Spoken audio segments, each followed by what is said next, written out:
네, 감사하는 사람이 됩시다. 감사하는 사람이 됩시다라는 제목으로 맥주 감사주일 예배의 말씀을 전하고자 합니다. 사모님이 간증을 했지만요. 사실 저희가 기억도 하지 못하는 일에 이렇게 감사를 고백해 주시니까 그분들도 은혜고 저희 가정도 은혜고 또 하나는 교회의 간증거리도 생기고 교회에 김밥과 컵라면도 생기는 것 같아요. 야, 감사가 어마어마한 파급 효과가 있구나. 저는 사실 기억도 못하니까 잊고 지내셔도 되는데 그렇게 해주니까 저도 옛날 일이 좀 생각이 나면서 그때도 저희가 어떤 어려움을 받는데 마침 물질이 생겨서 이걸 그냥 여기에 흘려보내겠다 이런 마음으로 했거든요. 기억이 전혀 안 나요. 지금 이제 오시니까 나서 그런 일들을 했었는데 사모님 간증 가운데도 있듯이 우리는 기억을 못해도 여러분이 목장에서 아이스크림 하나 사가고 누구를 위해서 내가 기도하고 시간을 내고 마음을 두고 함께 해준 거예요. 우리는 기억을 못해도 하나님은 전부 다 기억하시고 반드시 우리 가운데 하나님께서 다 하나하나 채우시고 갚아주실 줄로 믿습니다.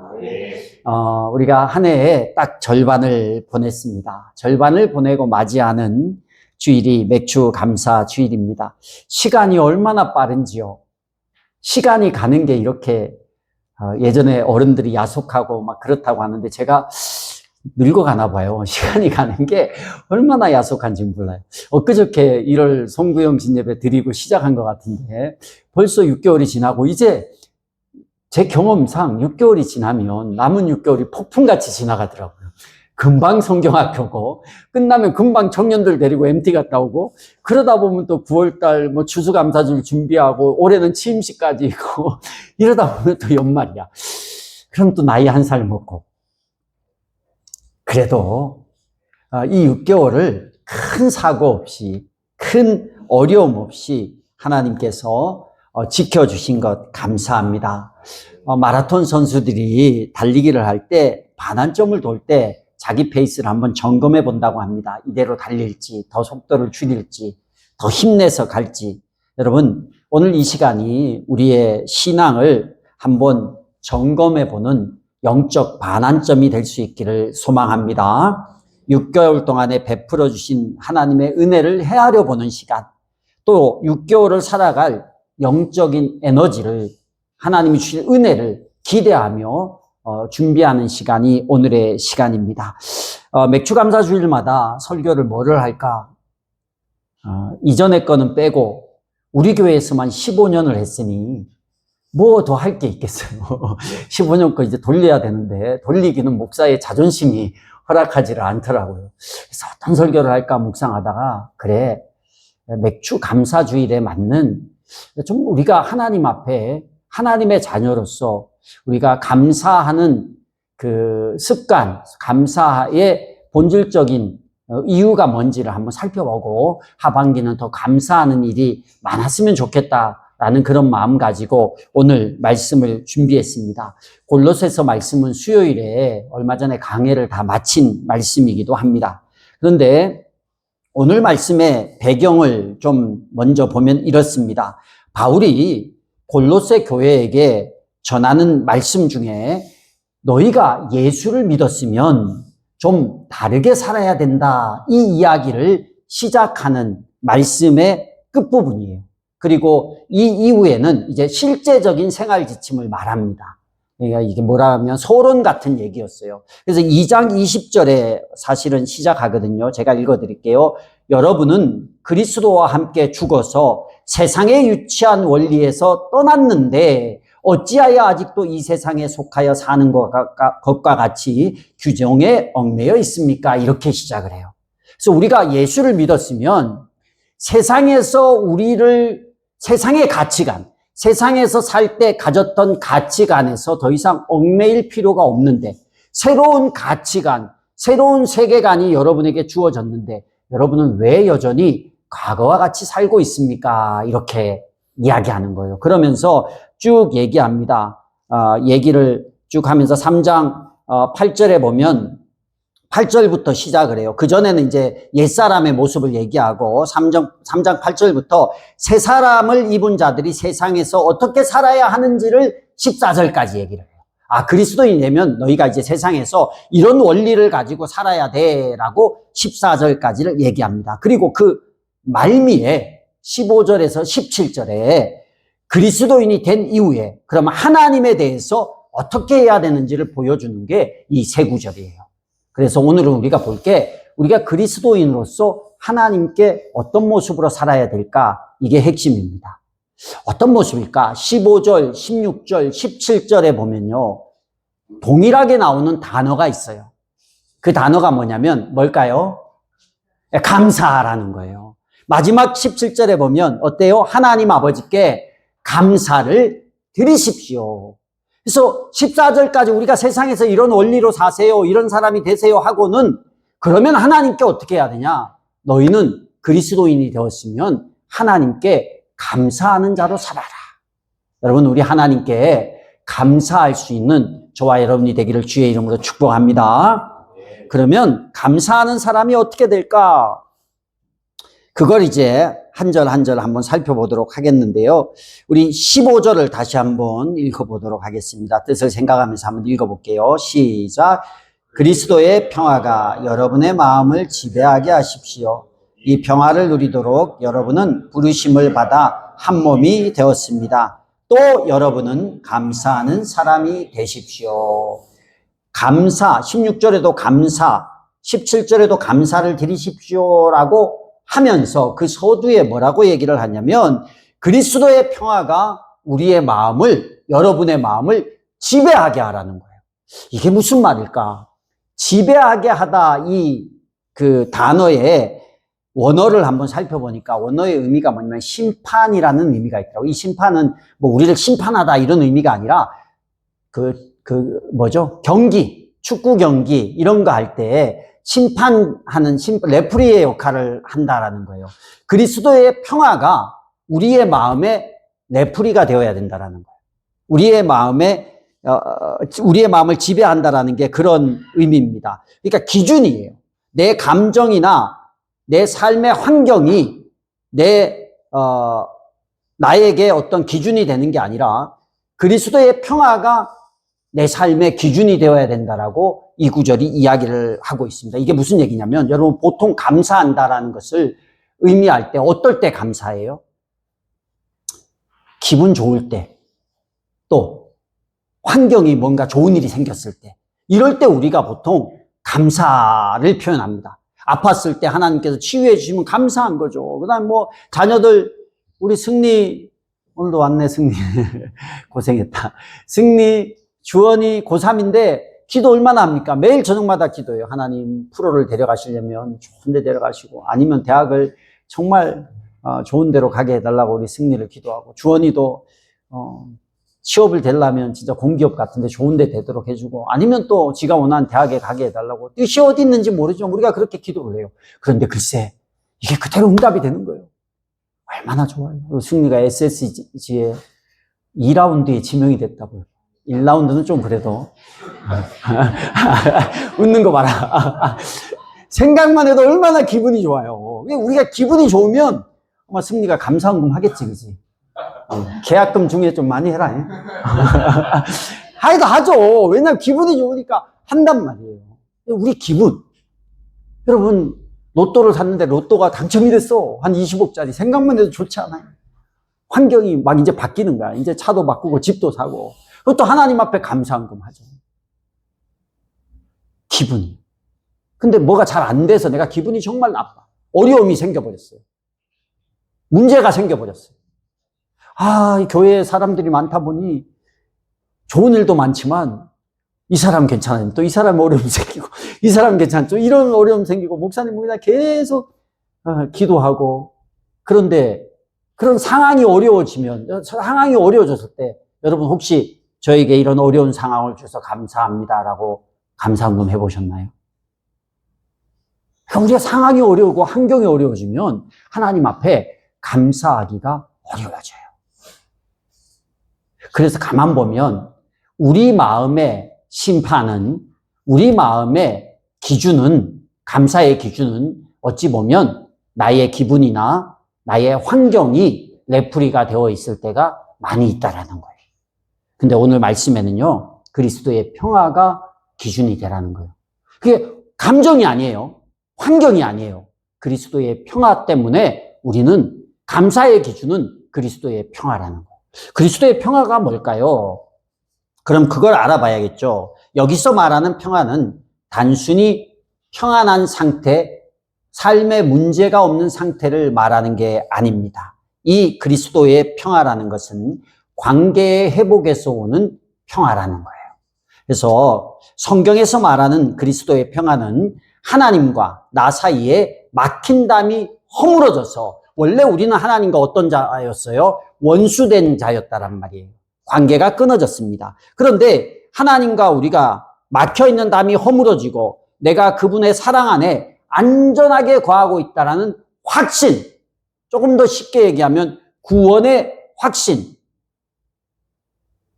결국 이게 어떤 얘기냐면 나와 하나님과의 관계라는 거예요.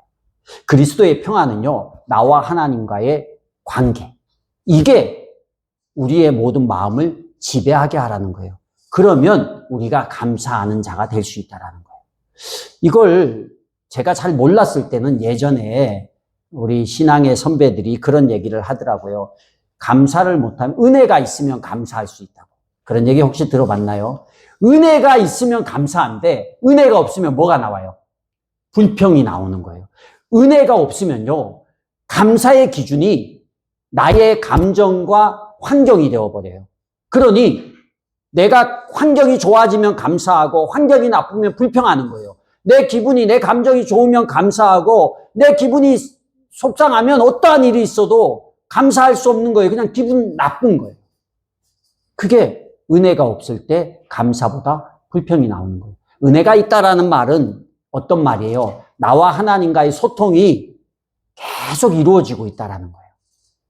구원의 확신이 있고 하나님의 은혜가 내 안에 계속 샘솟듯이 있고 하나님의 뜻 가운데 살려고 노력하고 그런 거. 그럴 때는요, 어려움이 와도 그 그리스도의 평화가 내 마음에 심판이 되어서 주관자가 되어서 레프리가 되어서 그냥 감사의 고백이 나올 수 있다는 거예요.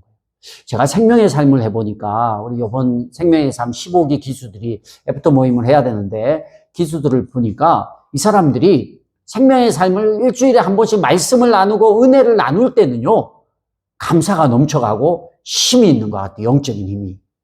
그리고 어려운 일이 생겨도 그거에 대해서 예전 같으면 내 감정과 환경을 따라서 판단하고 불평을 했을 것을 그냥 그 가운데서도 이겨내고 감사하고 치고 나가요. 근데 요즘은 좀 어떤지 모르겠어요. 우리가 자주 안 모여서. 그러니까 이 은혜가 내가 만약에 내 안에 감사보다 뭔가 불만이나 불평이 많이 나온다라고 하면 내 안에 그리스도의 평화가 어떻게 됐다라는 거예요? 평화가 점점 없어져 가고 있다라는 거예요. 하나님의 관계에 무언과 문제가 생기고 있다라는 거예요. 하나님과의 소통에 막힘이 있다라는 거예요. 그래서 바울이 얘기를 해요. 우리 16절 한번 읽어봅시다. 16절. 같이 읽어보겠습니다. 시작. 그리스도의 말씀이 여러분 가운데 풍성히 살아있게 하십시오. 온갖 지혜로 서로 가르치고 권고하십시오. 감사한 마음으로 시와 찬미와 신령한 노래로 여러분의 하나님께 마음을 다하여 찬양하십시오. 그래서 16절에 얘기하는 게 뭐냐면 하나님과의 관계된 얘기를 하는 거예요. 말씀을 통해서 우리가 뭘 알 수 있어요? 하나님의 기준, 하나님의 뜻, 이걸 알 수 있게 됩니다. 어떠한 상황에서 내 생각으로 판단하는 게 아니라 하나님은 어떻게 생각하실까? 이걸 말씀을 통해서 알 수 있어요. 여기서 말하는 온갖 지혜는 세상의 지혜를 말하는 게 아니에요. 성경에 있는 온갖 지혜를 가지고 서로 가르치고 권면하라는 거예요. 우리가 교회 안에서 가르치는 거 쉽지 않아요. 우리가 가치관이 다 다르고 세계관도 다르고 정치적인 이념도 다 달라서 잘못 얘기하면 서로에게 상처가 되고 거부감만 들어요. 그런데 우리가 가르칠 수 있는 게 있대요, 성경에. 권할 수 있는 게 있대요. 그게 뭐예요? 말씀의 온갖 지혜를 가지고는 권면할 수 있는 거예요. 근데 그 말씀을 자기적으로 해석하지 말고 성경이 있는 본뜻을 가지고 해석을 해야 되는 거예요. 제가 뭐 이렇게 교회 소식을 가끔 나누고 제 신상에 대해서 나누려고 페이스북을 하는데 거기에 보면 목사님들이 얼마나 서로 그 안에서 제가 이제 목사님 친구들이 많으니까 서로 다른 의견들을 이렇게 얘기하는지 제가 보면서 구경만 합니다. 근데 보면 뭐 정치적인 이슈 하나 가지고도 양쪽에서 얼마나 다른 얘기로 해요. 성경을 다 자의적으로 해석을 해요. 이쪽은 이쪽의 성경을 해석하고 이쪽은 이쪽대로 해석을 해서 이거는 자기가 주장하고 싶은 것에 성경을 가져와서 이용을 하더라고요. 신학교에서 가르쳐 주는 것 중에 정말 중요한 게 하나 있어요. 성경을 가르칠 때. 그게 뭐냐면 내가 주장하고 싶은 얘기를 성경을 가지고 와서 거기다가 그걸 덧붙여서 얘기하지 말라고 하는 거예요. 근데 그 일을 거기에서 목회자들이 하고 있더라고요. 그래서 제가 그 사람들을 차단은 할 수 없지만 선배도 있고 이러니까 그 사람들의 쌓아왔던 과거의 이 명성이나 이런 것들이 달리 보이기 시작하는 거예요. 내 이념을, 내 세계관을 주장하기 위해서 성경을 가져다 쓴다고? 여러분, 목사는요, 성경에 있는 내 생각하고 다를지라도 성경을 성경대로 말할 수 있어야 돼요. 나의 주장을 합리화하기 위해서 성경을 끌어다 쓰는 게 아니라 성경에 내 가치와 내 세계관과 내 경험과 내 주장까지도 다 숙이고 그냥 성경을 말할 수 있어야 되는 거거든요. 그래서 여기서 온갖 지혜를 말할 때는 어떤 얘기냐면 성경에 있는 하나님의 뜻을 바르게 서로 나누고 전하고 또 자기의 의견을 얘기하고 좀 다를 수도 있어요. 그러나 그 다른 얘기 가운데서 온전한 하나님의 뜻을 찾아서 그럼 또 그걸 수긍하고 이런 일들을 하라는 거예요. 그러면 어떻게 되냐? 하나님과의 소통의 길이 열리고 하나님의 뜻이 보이기 시작하는 거예요. 그리고 찬양하라는 거, 예배죠, 예배 이게. 다 하는 게. 그냥 어떤 일이 있어도 감사한 마음을 가지고 하나님을 예배하라는 거예요. 여러분, 기도의 자리, 예배의 자리, 우리 교회도 매일 저녁마다 기도하고 수요 예배가 있고 주일 예배가 있고 목장이 있고 그 예배의 자리가 나에게 불편할 수도 있고 피곤할 수도 있고 어려울 수도 있지만 그런 자리에 나와서 감사함으로 하나님을 찬양하고 예배할 때 내가 올 때는 모든 근심과 걱정을 가지고 왔을지라도 마음이 중요하잖아요. 그래, 내가 예배를 감사함으로 드리자 결단인 거예요. 내가 한 주 동안 수많은 죄를 짓고 하나님 보시기에 부끄러울지라도 담대함으로 나와서 그래, 내가 오늘 하나님을 감사함으로 예배하자 하고 예배 드릴 때요. 그때 하나님과의 관계가 소통이 일어나기 시작하는 거예요. 그래서 내가 뜻하지 않은 가운데서 하나님이 나에게 깨달음을 주시고 은혜를 주시고 소망을 주시고 나갈 때는 힘을 얻어서 나갈 수 있는 거예요. 그래서 이 일을 바울이 주장하는 것은 감사하려면 그리스도의 평화가 우리의 마음을 지배해야 되는데 그러려면 내가 다른 데 가서 마음을 빼앗기는 게 아니라 하나님과의 관계를 잘 다지고 은혜의 자리를 지키고 말씀의 자리를 지키고 하나님의 관계가 잘 되면 내가 어떤 사람이 되는 거예요? 내가 감사할 수 있는 사람이 될 수 있다는 거예요. 여러분, 우리가 한번 구원의 은혜를 가지고 뜨겁게 신앙생활을 했던 적이 한 번씩 있을 거예요. 그때 그게 은혜의 시간이고 하나님과의 소통이 잘 됐을 때거든요. 그때 여러분 상황이 어려워도 어떻게든 그걸 쳐내고 갈 수 있었을 겁니다. 그런데 내가 감사가 줄어들고 은혜가 줄어들었을 때는요, 내 안에, 내 중심에 하나님보다 다른 게 더 많이 들어와 있어요. 뭐 연애를 하면 여자친구가 더 많이 들어와 있다든가 아니면 내가 사업을 해서 사업이 온통 내 머릿속에 들어와 있다든가 아니면 내가 뭐 다른 어떤 하나님 외에 다른 것이 나의 마음을 주장하고 있으면요, 온전한 감사가 일어날 수가 없다라는 거예요. 그런데 목사님, 우리가 삶을 살아야 되잖아요. 세상이 녹록하지가 않잖아요. 세상에서 세상의 사람들이 다 그리스도인이 아니잖아요. 맞아요. 그래서 우리가 거기서 부딪히면서 그들의 경험을 듣고 그들과 관계하면서 어려워질 때가 많이 있습니다. 그런데 바울이 이것도 알았어요. 그래서 마지막에 바울이 권면하는 게 17절입니다. 17절 같이 한번 읽어보겠습니다. 시작. 그리고 말이든 행동이든 무엇을 하든지 모든 것을 주 예수의 이름으로 하고 그분에게서 힘을 얻어서 하나님 아버지께 감사를 드리십시오. 자, 하나님 아버지께 감사를 드리는데 그리스도인들인데, 골로새 성도들인데, 이들이 세상에 나가서 말하고 행동할 때, 세상 사람들과 함께 할 때 어려움이 있다라는 거예요. 여러분, 세상에 가서 정말 선하고 아름답게 행하면 사람들이 뭐라고 해요? 너 정말 착하네, 너 선하네, 이러는 게 아니라 호구로 삼는 사람들이 너무나 많아요. 내가 운전을 하다가 그리스도인이라서 한 사람 양보를 했어요. 보통 이렇게 한 사람 정도는 끼어들기잖아. 이렇게 이 사람이 들어가면 내가 들어가고 이게 암묵적인 룰이거든요. 근데 내가 한 명을 끼워주고 이제 내 들어갈 차례인데 딴 사람이 딱 들어오면 여러분 어때요, 기분이? 뭔가 손해본 기분이라는 거예요. 그래서 하나 또 껴주고 또 한 명, 한 3명 껴주면 뒤에서 빵빵거리기 시작하거든요. 또 호구가 되기 시작하는 거예요. 뭐 착한 일, 선행이 그냥 착한 일로 받아들이는 시대가 아니에요. 너 그렇게 착하게 살면 세상에서 무시당하고 사기당해. 그게 세상의 가치관은 맞아요. 그럼 우리는 어떻게 해야 될까요? 우리는 세상에 그렇게 악하게 그들과 똑같이 싸우면서 살아야 될까요? 그런데 여기 보면 세상에 나아갔을 때 그런 상황에 자꾸 부딪히면 우리가 감사가 없어지잖아요. 그런데 뭐라고 바울은 얘기하냐면 그리스도의 이름으로 하라는 거예요. 뭘 하든지. 누구의 이름으로 한다라는 의미가 뭐냐면 어떤 일이 나에게 대리인으로 위임받았다라는 거예요. 그 위임장 찍듯이. 그러니까 정권을 위임받아서 대리인으로, 대사로 행동한다라는 거예요. 그러면 생각을 해보세요. 내가 어떤 일을 할 때, 이 일을 하고 났을 때 당하는 내 감정이나 나의 유익이나 나의 뭐 손해나 이런 걸 보통 우리는 많이 따지거든요. 행동을 할 때. 그런데 그게 아니라 이 일을 할 때 내가 예수님의 대리자로 그 일을 하고 있다고 생각하시면 돼요. 직장에서도 마찬가지고 가정에서도 마찬가지고. 예수님의 대리자라면 어떤 마음을 가지냐면 예수님이라면 이 상황에서 어떻게 하실까? 이거예요. 잘 돼도 안 돼도 그 책임은 누가 지는 거예요? 예수님이 지는 거예요. 왜냐? 예수님의 법대로만 하면 예수님이 지는 거예요. 막 사장한테 너무 이용당하는 것 같고 그래요. 그런데 그럼 내가 그냥 직장인으로 살면, 내 힘으로 살면 난 사장님한테 착취당하는 사람이야 이러고 끝나요. 그래서 불만이 생기고 짜증이 나고 힘들어요. 근데 예수님의 대리자라는 이름으로 딱 바꾸어 보면 주님, 내가 주를 위해서 내가 이 일을 하고 주님이 시킨 일이니까 한다라고 하면 내가 여기서 당하는 어려움이나 문제는 결국 누가 갚아주는 거예요?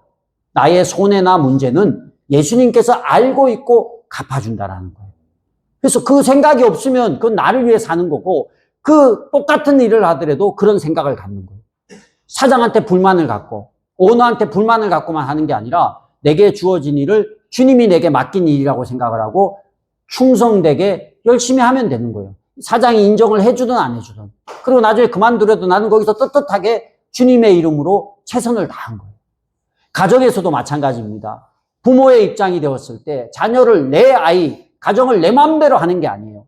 하나님께서 내가 아내가 마음에 들면 웃으면서 같이 지내고 마음에 안 들면 뭐 별거 뭐 쳐다보지도 않고 자녀가 잘 교육받고 열심히 하면 이쁜 자녀고 못하면 그냥 저걸 못해 쓰나.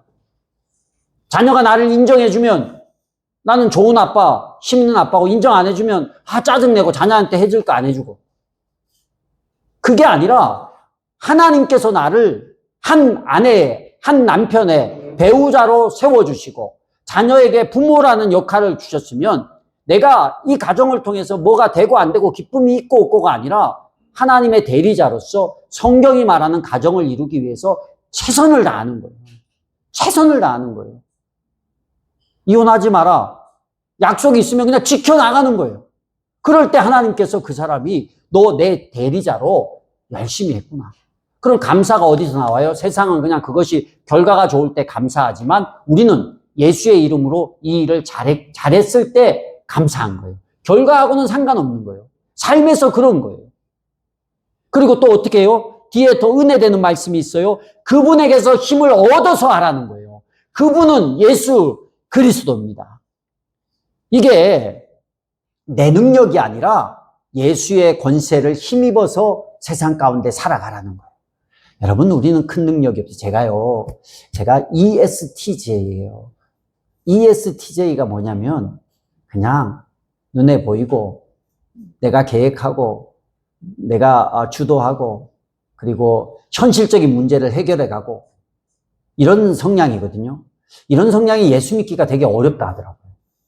뭐 N 들어간 사람들이 그 종교성이 이렇게 있다고 하는데 N 한번 손 들어보세요. N 자기 N 있나요?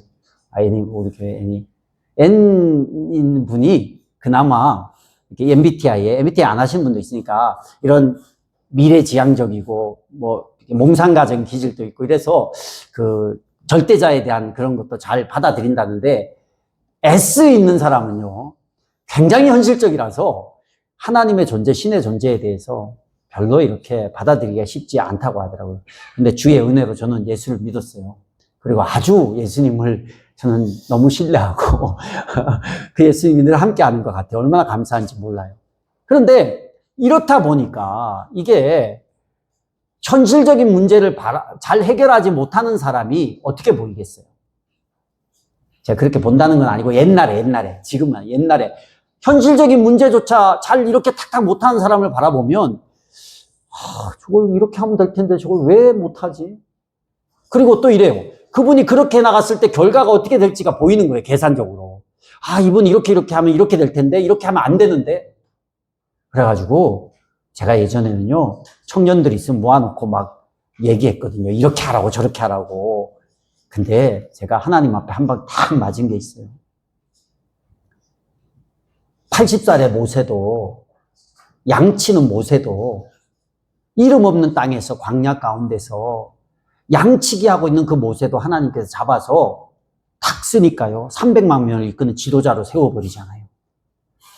그 양 하나 치기도 버거운 모세를 그 인원을 데리고 와서 홍해를 갈라서 광야 40년을 거쳐서 가나안 땅에 들어가도록 사용하시는 분이 하나님이더라고요. 아멘. 우리 한 사람 한 사람은요. 하나님께서 어떻게 쓸지 몰라요. 그래서 저는 그냥 그 다음부터는 그냥 기대해요. 누가 뭐라 그러면 예전에 누가 뭔 얘기를 하면 목사님 이거 하려고 그러면 이거 하려고 해요 그러면 그거 하려면 이런 준비가 있어야 되고 이거 해야 되고 저거 해야 되는데 할 수 있겠어? 이 말은 그 사람에게 어떻게 들릴까요? 내가 뭐 좀 해보겠다는데 목사님이 나를 이것도 못하는 사람이라고 여기네. 저는 그게 아니라 이런 걸 준비해야 실패하지 않고 더 성공할 수 있습니다. 이런 의도인데 당사자는요 꿈을 가지고 얘기했는데 초장부터 세상말로 초치는 거야. 목사님이 안 된다고. 저는 의도는 전혀 그게 아닙니다. 도와주고 싶어서 이렇게 준비하세요. 이렇게 준비하세요. 했던 얘기거든요. 제 성향이 그래서. 그런데요. 하나님은요. 그런 거 준비 안 돼도 하나님이 능력 주면 한 방에 바뀌어서 되게 하시는 분인 줄로 믿습니다. 그래서 우리가 나의 허황된 꿈이 아니에요. 여러분. 우리 청년들도 미래에 대해서 내가 그냥 허황된 꿈을 꾸고 이거 될 거야. 이게 아니라니까요. 누구의 능력으로? 예수의 능력으로.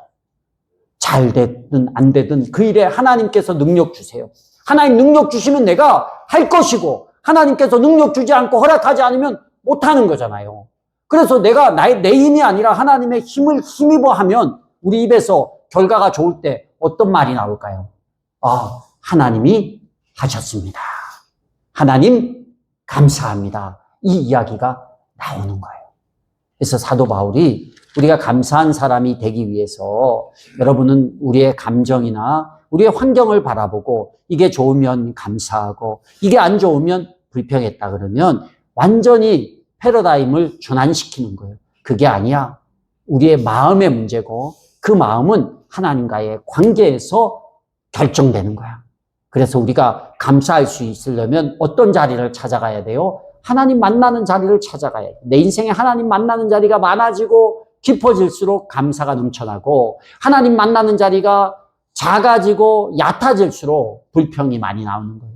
그리고 이 하나님과의 소통을 위해서 말씀과 찬양과 이런 자리를 삼아서 가고 우리가 세상에 나아갔을 때는 어떻게 하냐? 내 힘과 내 능력이 아니라 예수님의 대리자로 주님의 능력으로 세상을 대해라.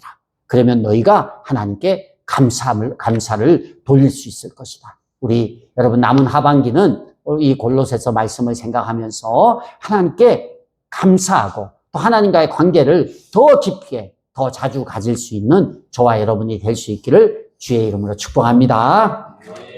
기도하겠습니다. 좋으신 하나님 감사합니다. 우리 사랑하는 성도들 에벤에셀의 하나님께서 함께하여 주셔서 여기까지 도와주시니 감사합니다. 이제 남은 하반기라는 반바퀴의 레이스가 우리 앞에 남아 있습니다. 원망과 불평과 염려로 이 레이스를 시작하지 않게 하여 주시니 감사합니다. 말씀과 기도를 통해서 내 마음에 하나님과의 소통이 있고 하나님의 기준이 분명하게 세워지게 하여 주시고 하나님과의 관계를 통해서 그리스도의 평화가 내 삶을 지배하는 남은 6개월이 되도록 도와주시옵소서. 세상 가운데 나아갔을 때의 일상에서 하나님의 대리인으로 하나님의 권세를 가지고 살아가서 하나님께 감사하는 사람이 될 수 있도록 도와주시옵소서. 감사가 특별한 날에만 하는 것이 아니라 매 순간 감사해서 감사가 체질화되는 하나님의 사람들이 되도록 도와주시옵소서. 감사드리며 예수님의 이름으로 기도드리옵나이다. 아멘. 하나님을 기쁘시게 이웃을 행복하게 영혼 구원하여 제자 삼는 교회 예수 가족 교회